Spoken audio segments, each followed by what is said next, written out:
It has been 10 years since I was forcibly bound by the system to enter the novel world and complete missions. Finally, I've been granted a chance to leave this world. Before I go, the system has given me 3 days, and during these 3 days, somehow, Laura and I have managed to get along peacefully. She asked me to move out of the house. I packed up and left immediately. She wanted to give Colin a piece of land worth 500 million yuan. I didn't hesitate to agree. Later, I even made a will, leaving everything I owned to my best friend. My friend questioned me about it. Laura looked utterly shocked. You made a will? For what reason?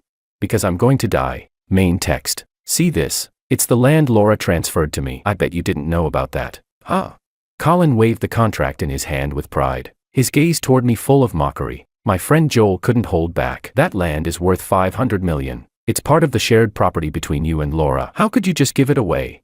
But before his words faded, the people around us burst into derisive laughter. Shared property? Please. He only got that money because he married Laura. You don't seriously think he has a claim to it, do you?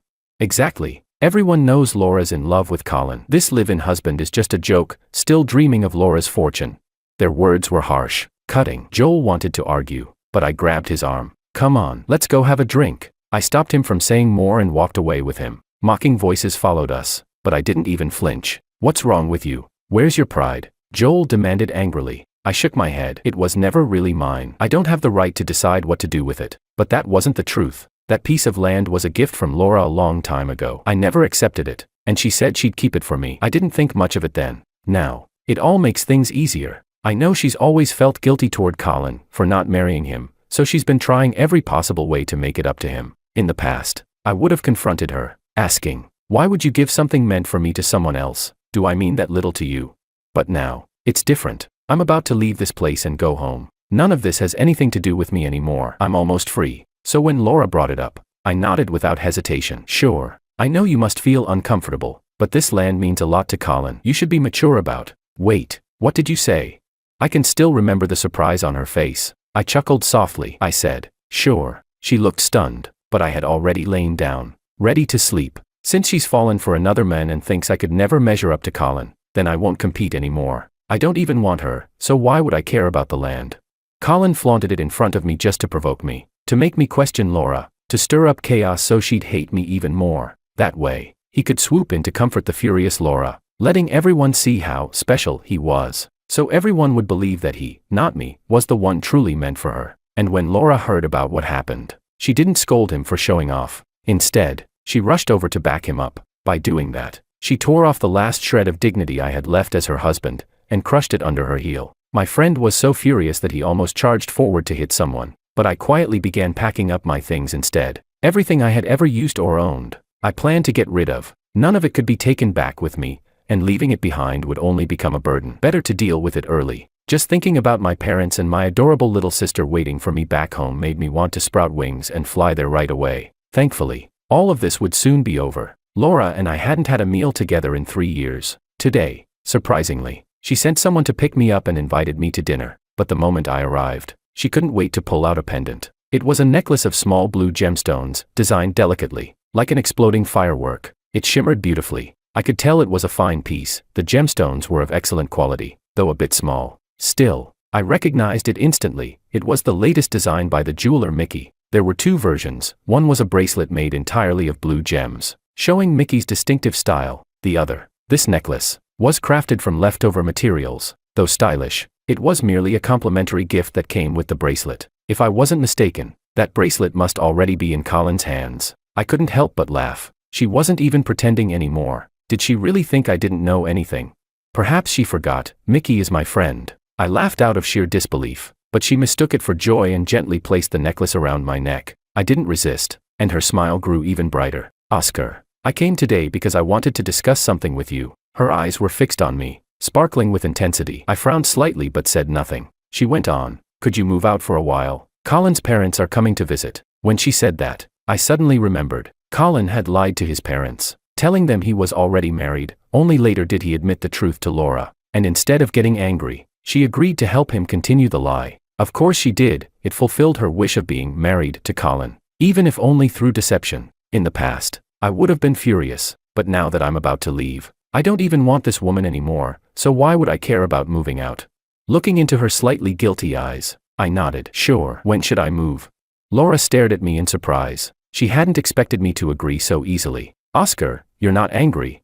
I chuckled and shook my head. See, she knew I'd be angry, yet she still said it anyway. That only proved that my feelings no longer mattered to her. In the past, I'd quarreled with her countless times over things like this, and every time, she'd look at me with those disappointed eyes, as if I'd committed an unforgivable sin. For her, me not refusing was already a good attitude. She could never have imagined that one day, I would agree, completely, calmly, and without resistance. You really agreed? Laura spoke again. Before I could answer, Colin rushed in, looking both anxious and excited. Oscar, thank you so much. I really didn't expect my parents to come all of a sudden. He looked at me with what seemed like gratitude, but Laura's gaze never left him, her eyes soft, her smile tender, as though he were her entire world. She didn't even spare me half a glance. I told you to wait for me outside, didn't I? She said, her tone light, almost teasing. Colin scratched his head with a shy grin. I just thought, it's been so long since I've seen Oscar. I wanted to come say hi, and besides, this request is a bit much. If you two started arguing, I'd be here to protect you right away. As he spoke, he reached for Laura's hand. The two of them looked deeply into each other's eyes, oblivious to everything around them. Laura leaned into his embrace, obedient and gentle. Don't worry about me. How could I not?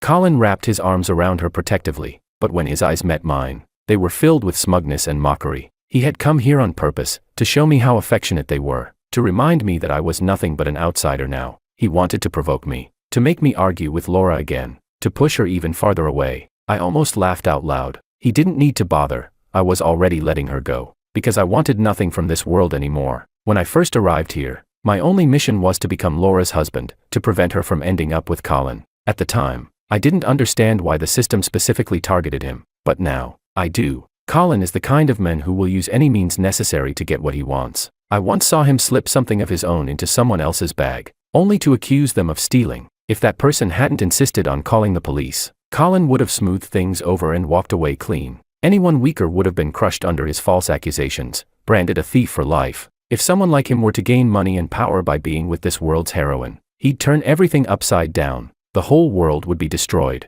It took me years, and no small amount of effort, to finally marry Laura. Her identity is special, so she couldn't just marry or divorce freely. Her marriage had to remain stable, or her company would suffer. Her grandfather liked me too, so he would never have allowed her to divorce. But the most important thing was that, when Laura and I got married, she truly loved me. She even stood in front of the media and declared that she would never divorce, that I was the only one for her in this lifetime. Back then, I thought I'd found something real. I thought I was the happiest man in the world. So when the system told me my mission was complete, I didn't leave right away. I chose to stay. I never expected that two people who once loved each other so deeply could grow to hate the sight of one another. It all happened so quickly, before I even realized it. Her eyes were already filled with Colin, and I had become nothing but the unwanted extra in their story. Pulling myself out of my thoughts, I packed my belongings and checked into a hotel. I wasn't planning to stay long anyway, no need to rent another place. I threw away the things I didn't need, and donated all the valuable ones to an auction. After they were sold, the proceeds would be donated to people in need.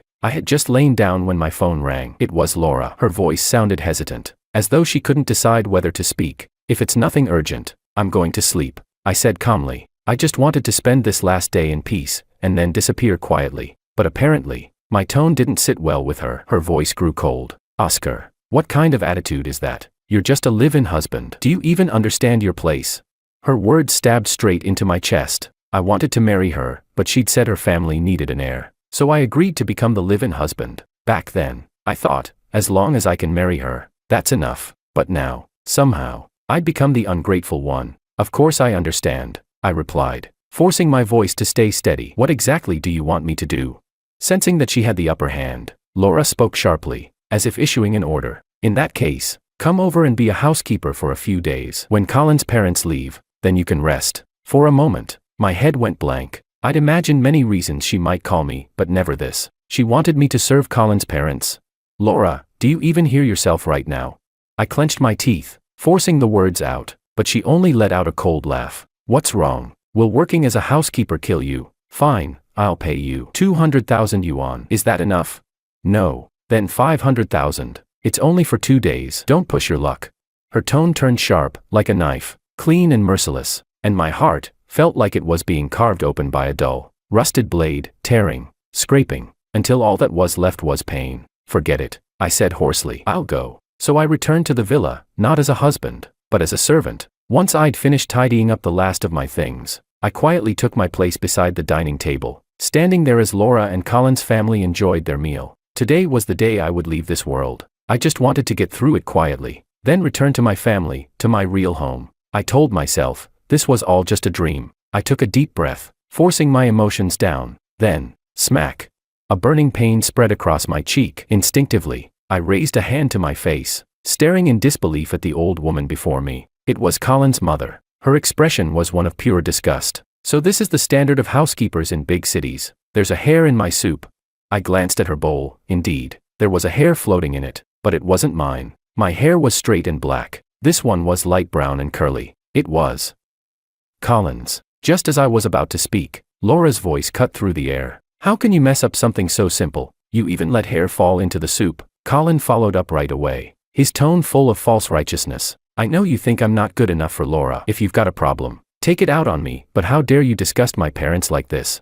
They don't visit often. How could you? Laura's anger boiled over. I really thought you'd improved lately, but clearly, you're still the same. Apologize. Her eyes locked on me, overflowing with disappointment. I couldn't help but laugh, bitterly, helplessly. From the start until now, did you even look at the hair? Do you even know what happened before you judge me? She froze for a moment, then her tone sharpened like a blade. So now you're trying to blame me? That's your attitude? Have I been too lenient with you all this time? Is that why you've become so arrogant? How dare you talk back at a moment like this?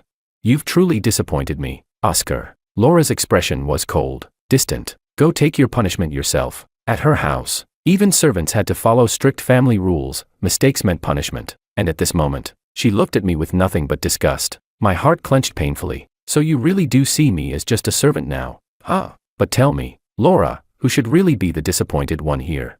I stared at her calmly, my tone eerily relaxed, because by now, I was done. Completely, utterly done. Laura, I said quietly. Anyone with eyes could tell whose hair that is. But you didn't even try. You only saw what you wanted to see. You've become absurd. No morals, no limits, and worst of all, no mind of your own. But it doesn't matter anymore, because there's no reason for us to argue about right or wrong anymore. From this moment on, we have nothing to do with each other. You and I, even in life or death, will never meet again. Everything I had buried in my heart finally spilled out. Laura stared at me, stunned, as if she couldn't comprehend what she had just heard. Her lips trembled, but no words came out. Then I reached for the fruit knife on the coffee table, and before anyone could react, I dragged the blade across my throat. Warm blood gushed out. My body hit the ground hard. Darkness swallowed everything. System alert. Host in mortal danger. Forced disconnection initiated. Laura's face was splattered with blood. My blood. She blinked blankly, disbelief clouding her eyes as she stared at the body on the floor. Oscar, stop joking around. This isn't funny. Her legs gave way as she crawled toward me. Trembling, she pressed her hand under my nose. No breath. Her eyes widened in terror, and she fell back with a scream. No, Oscar, you can't be dead. Get up. You promised me. You said you'd always stay by my side. What are you doing now? Laura shook my lifeless body, over and over, tears streaming down her face. The room was silent. No one dared to speak. Even Colin's parents looked terrified, desperate to turn away, but too afraid to move. They could only stand there, watching as Laura clung to my corpse, refusing to let go. It wasn't until the very end that Colin, trembling all over, finally shuffled to Laura's side. He gently patted her shoulder. Laura. Oscar. He's dead. No, impossible. Laura violently shoved his hand away, glaring at him with fury. Oscar loved me so much. How could he ever leave me? He said he would never abandon me. To be fair, she was right. I once said I would never leave her, even when she was a poor college student, cast out by her family and living under restrictions. I stayed by her side, supporting her through everything, to provide for us both. I worked 3 different jobs at once, sleeping barely 3 or 4 hours a night. Every day, she would tidy up the house and wait for me so we could have dinner together. Under the dim, yellow light, we would hold each other close. She'd whisper, Oscar, I'll take back everything that belongs to me. I'll repay you 1,000 times over. I'll never let you work this hard again. Though exhaustion burned through me, every muscle aching and screaming, I still smiled, pulling her into my arms. My Laura is so capable, you'll definitely make it happen. I was the one who walked beside her for 12 long years. In those 12 years, we fell, we fought, we struggled, and finally, we rose to the top together, and our love only grew stronger, unbreakable. But now, I lie in her arms, my blood soaking through her clothes. Memories flood her mind, and her tears fall uncontrollably, rolling down her cheeks and landing softly on my face. Colin, who had just been excited about my death, thinking he could now have Laura all to himself, never imagined that she would lose herself in grief because of me. My daughter-in-law, what are you doing? Colin's mother scolded sharply. You and my son Colin are husband and wife. How could you cling to another man like that? Colin's mother, of course, instinctively believed Laura had betrayed her son, but Laura, still lost in sorrow, slowly lifted her head, and saw Oscar's mother standing there. It's you. This is all your fault. Her eyes were bloodshot as she glared at the older woman. Colin's mother froze, her expression twisting in anger. What nonsense are you spouting? I didn't kill anyone. It was your family that insisted on moving in. You're the one who accused Oscar, over a single hair. And that hair was your son's. Her gaze swept coldly across the few people before her. Colin's mother recoiled, terrified by Laura's blood-stained, feral appearance. Colin's father quickly stepped in front of his wife. Didn't you just side with us earlier? Dad. Colin interrupted sharply, stopping him. You two should go clean up and get some rest first. After a reluctant pause, his parents left. Colin then crouched in front of Laura. Oscar's gone. Let him rest in peace. Colin, Laura's voice was eerily calm. That hair, it was yours, wasn't it? Her eyes locked onto him with a quiet madness that made Colin's heart seize in terror. At the same time, in another world, I clutched my neck and screamed as I jolted upright. Before my eyes was a scene both familiar and strange. I hadn't been back here for over a decade, yet everything was still spotless, immaculate as ever. Even the books on the desk looked exactly the same as they used to. I stared at the mirror in disbelief. I'm back. Didn't I tell you to go to bed early? You stayed up all night again, and now you're screaming like a banshee. My mother walked in, holding a cup of warm milk. With the same gentle familiarity, she set it down on the table. Drink it. I didn't even touch the milk. I rushed forward and threw my arms around her. Mom, I missed you so much. I truly, deeply missed my family. It had been 12 long years, 12 years struggling alone in another world. I had endured endless hardship, only to meet such a tragic end. But now, things were different. I was back where I belonged, back with my family. You little rascal, my mom scolded, smiling. You're all sweaty. Go take a shower, you still have to visit your sister at the hospital.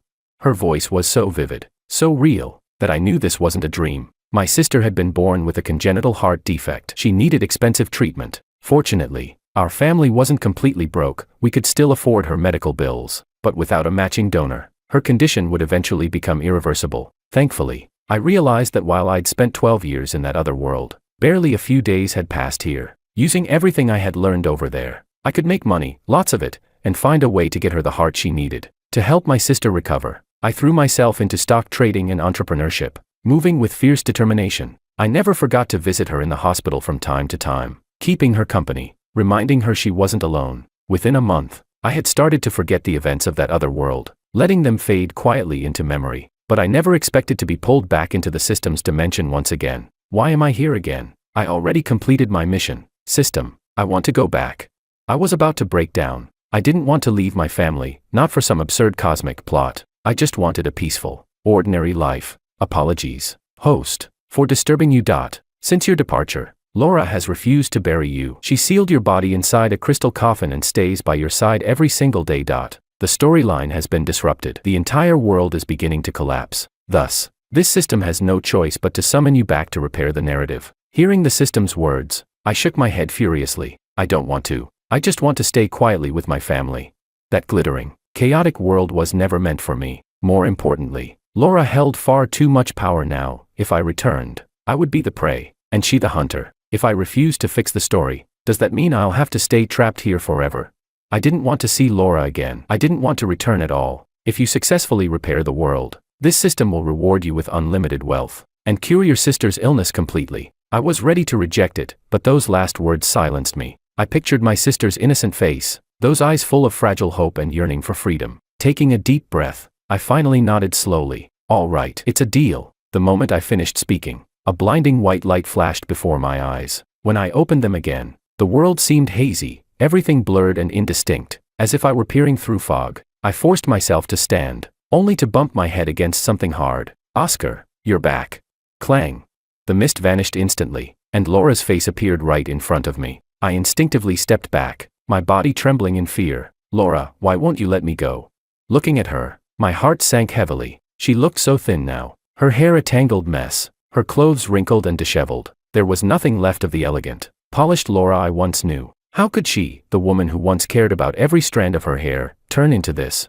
I was stunned. She must have sensed something was wrong too, because she quickly panicked and brushed her messy hair behind her ears. Oscar, I always knew you wouldn't really leave me. That's why I didn't bother taking care of myself. I'll go clean up right now. I'll make myself look just like before. Her nervous, flustered expression reminded me of the first time I met her. Back then, she looked even more miserable than now, worn down and desperate, but her eyes had been clear and pure, enough to make anyone want to protect her. Laura, I said quietly, your heart belongs to Colin, so why won't you let me rest in peace?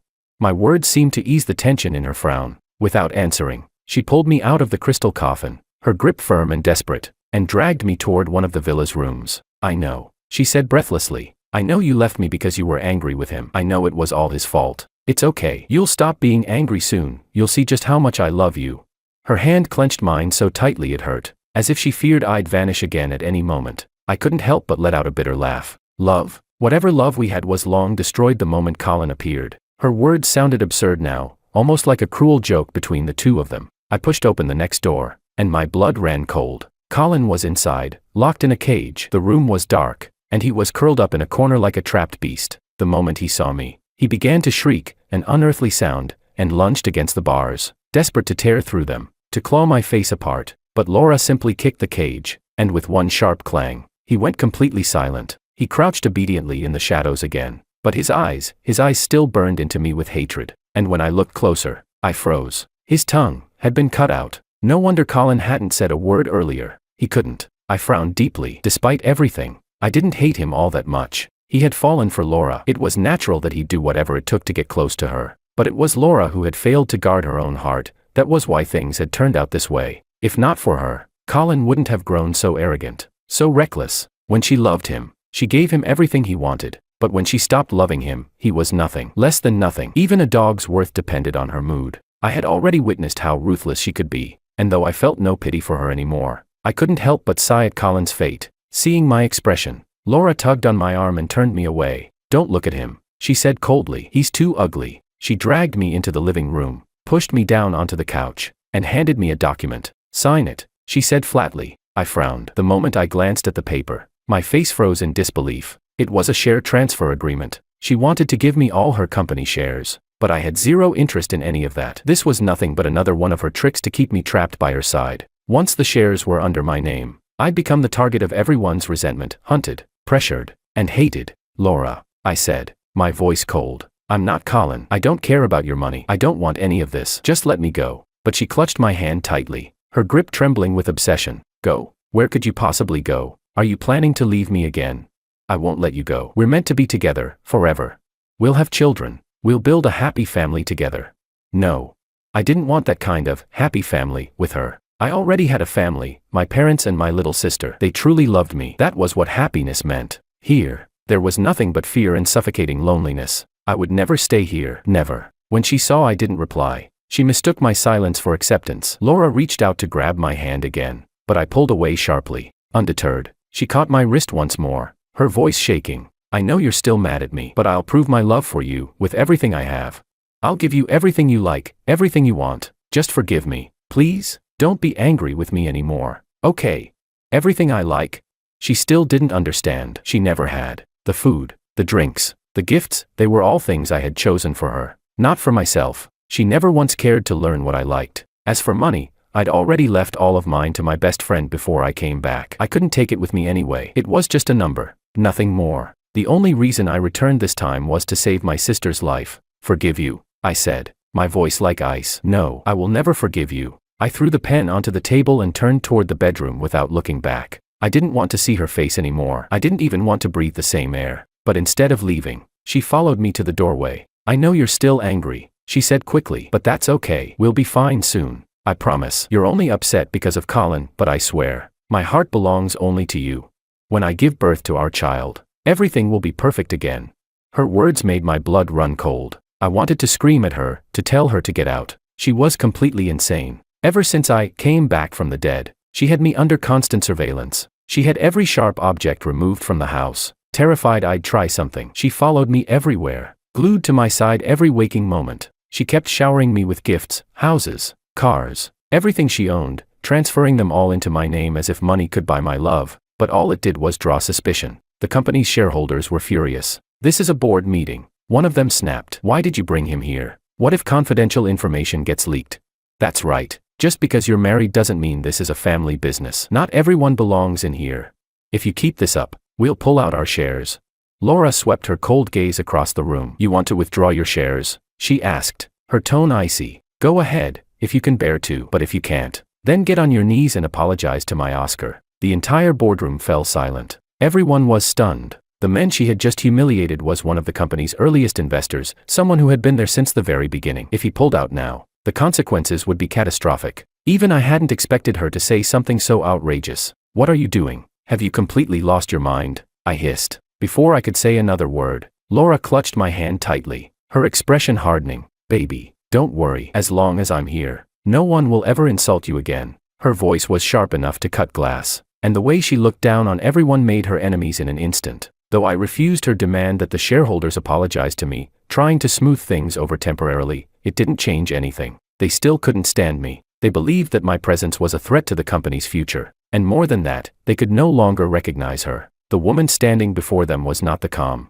brilliant leader they once followed. So, they united together. They formally demanded that Laura remove me from the company, and they opposed the transfer of her shares to me. But the more they opposed her, the more she fought back. She began buying out their shares, one by one, using ruthless tactics to force them into submission. A few who resisted were framed and destroyed, and when someone tried to challenge her again, she threatened coldly, "If anyone dares stop me again, I'll make sure they lose everything." After that, no one dared to speak another word. I never accepted the shares, but that didn't stop her from parading me around everywhere, to banquets, business meetings, and public events, as if she were announcing to the world, "This man is mine. No one is allowed to touch him." At an auction, she even lit up the headlines by bidding an outrageous price for a diamond bracelet, just to give it to me. The media exploded with reports, and perhaps because I stayed by her side quietly, she seemed calmer for a while, as if she had found a fragile sense of peace again. For a brief moment, she almost looked like the woman I once loved, but whenever something involved me, that old madness would flare up again, possessive, suffocating, and absolute. Soon after, she landed a massive collaboration, a deal that could elevate her company into the industry's top tier. She threw herself into the preparations, working tirelessly. Yet, even then, she never missed a single meal with me. That night, she sat by my side, peeling shrimp with delicate fingers, gently placing them into my bowl. I frowned, discomfort twisting in my chest. "How long are you going to keep this up?" She didn't respond, as though she hadn't heard me. "Here," she said softly. I took out all the fish bones. "Laura," I said, staring at her, "have you forgotten? This place, it was supposed to be where our child lived." I pointed to her abdomen. Her face went pale in an instant. Of course she hadn't forgotten. Back then, our relationship had been perfect. The company was thriving. Everything seemed to align: time, fate, and love. And in her belly, there had been a small life, quietly growing, until she met Colin. Her heart wavered. She started spending time with him, walking his dog, laughing in the sunlight. And one day, that dog yanked too hard on the leash. She fell, and with that fall, our child was gone forever. Back then, she hadn't cared, or rather, she had thought losing that child was a good thing. Without the baby, nothing would stand between her and Colin. But now, she regretted it more than anything. "I know," Laura said softly, tears welling in her eyes. "It was my fault. I was careless. But if you're willing, if you'll forgive me, I can give you another child right now."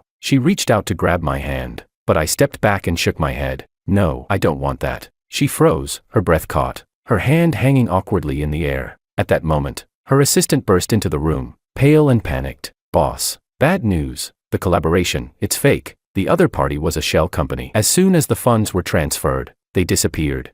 His words drained the color from Laura's face. She turned to look at me, her expression unreadable, before saying quietly, "It's fine. I still have the most precious thing in the world." She was talking about me. I let out a soft laugh and stood up, walking toward the edge of the rooftop. "What are you doing?"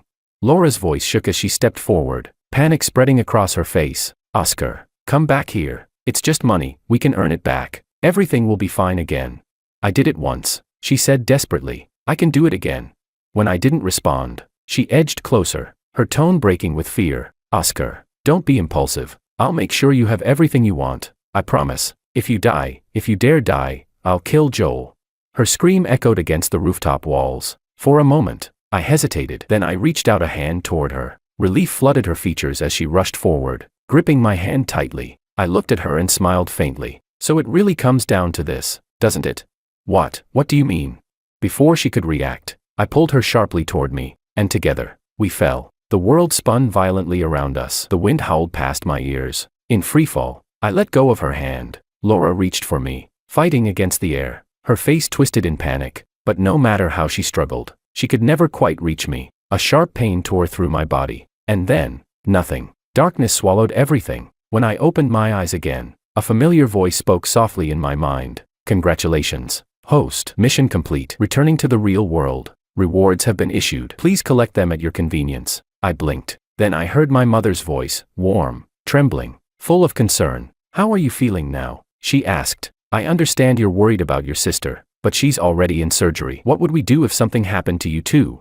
Her words confused me for a moment, but she kept talking gently. You can't keep pushing yourself like this. If your sister wakes up and doesn't see you there, she'll be heartbroken. I nodded slowly, realizing what had happened. I had collapsed while taking care of my sister. Tears blurred my vision as I wrapped my arms tightly around my mother. Don't worry, Mom, I whispered. I'm okay now. The surgery was a success. My sister survived. And finally, after all those years of pain, loss, and madness, our family was whole again. We were together, peaceful, happy.